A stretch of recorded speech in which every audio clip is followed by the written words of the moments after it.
Welcome everybody. It's Koopagen again, and for this video we're going to be doing the second volume of The Wolf Queen.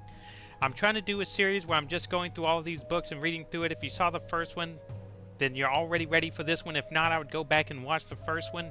But I'm going to go systematically through 1 through 8.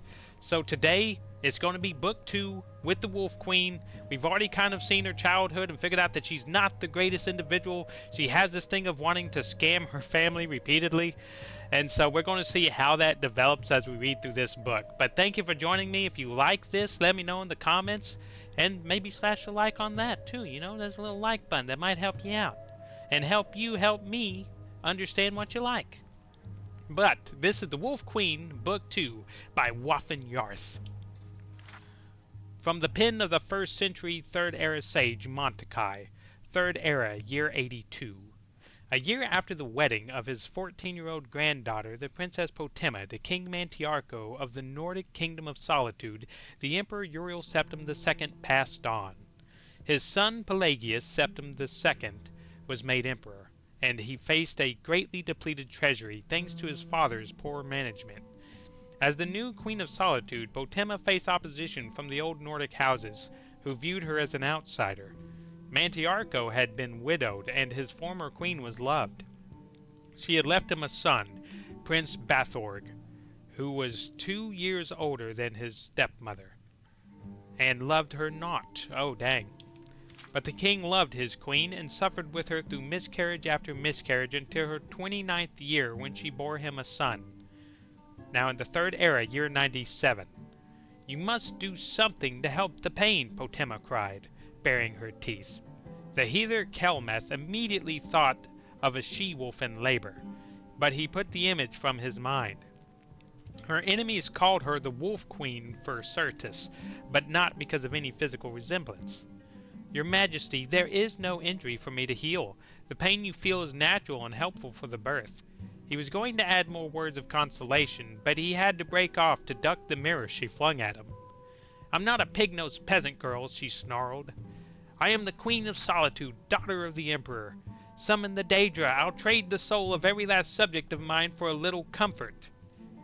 That's kind of rough, guys. I mean, she's willing to sacrifice everyone in her kingdom just to comfort herself a little bit. That kind of adds into the quality of person that we're dealing with. My lady, said the healer nervously, drawing the curtains and blotting out the cold morning sun. It is not wise to make such offers, even in jest. The eyes of oblivion are forever watching for just such a rash interjection, and I believe they are. What would you know of oblivion, healer? She growled. Her voice was calmer, quieter. The pain had relaxed. Would you fetch me that mirror I hurled at you? Are you going to throw it at me again, Your Majesty? Said the healer with a taut smile, obeying her. Very likely, she said, looking at her reflection, and next time I won't miss. But I do look a fright. Is Lord Vulcan still waiting for me in the hall? Yes, Your Majesty. Well, tell him I just need to fix my hair and I'll be with him. And leave us. I'll howl for you when the pain returns. Yes, Your Majesty. A few minutes later, Lord Vulcan was shown into the chamber. He was an enormous bald man whose friends and enemies called Mount Vulcan, and when he spoke it was with the low grumble of thunder. The Queen was one of the very few people Vulcan knew who was not the least bit intimidated by him, and he offered her a smile. My Queen, how are you feeling? He asked. Damned, but you're looking like spring tide has come to Mount Vulcan. I take it from your merry disposition that you've been made war chief. Only temporarily, while your husband the king investigates whether there is evidence behind the rumors of treason on the part of my predecessor Lord Thone. If you've planted it as I've instructed, he'll find it, Potema smiled, propping herself up in the bed. Tell me, is Prince Bathorg still in the city? So what we've seen is she's already done something.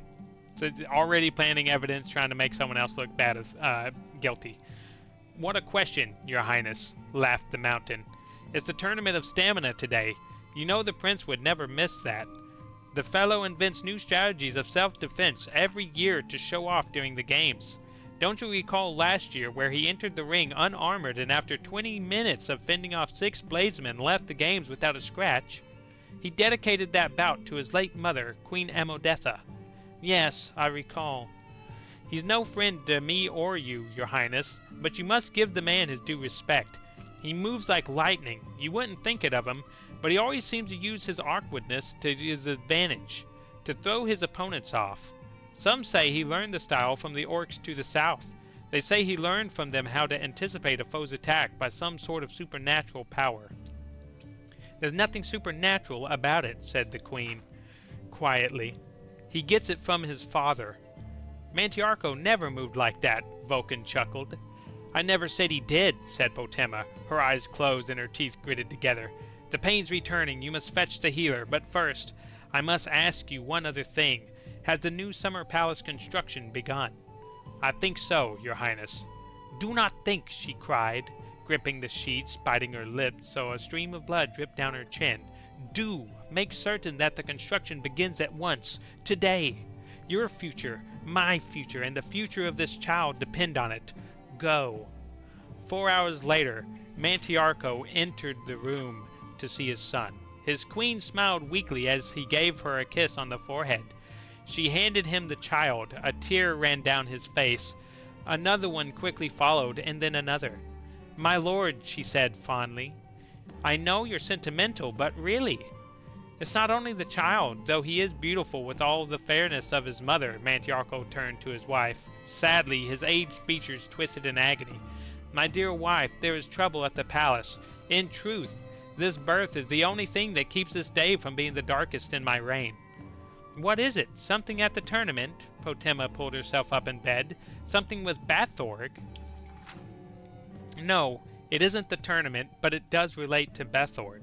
I shouldn't worry you at a time like this. You need your rest. My husband, tell me. I wanted to surprise you with the gift after the birth of our child, so I had the old summer palace completely renovated. It's a beautiful place, or at least it was. I thought you might like it. Truth to tell, it was the Lord Vulcan idea. It used to be Amadetha's favorite place. Bitterness crept into the king's voice. Now I've learned why. What have you learned? Asked Potema quietly. Amadetha deceived me there, with my trusted war chief, Lord Thone. There were letters between them, the most perverse things you'd ever read, and that's not the worst of it. No? The dates on the letters correspond with the time of Bathorg's birth, the boy I raised and loved as a son. Mantiarco's voice choked up with emotion. He was Thone's child, not mine. My darling, said Potema, almost feeling sorry for the old man. She wrapped her arms around his neck as he heaved his sobs down on her and their child. Henceforth, he said quietly, Bathorg is no longer my heir. He will be banished from the kingdom. This child you have borne me today will grow to rule Solitude.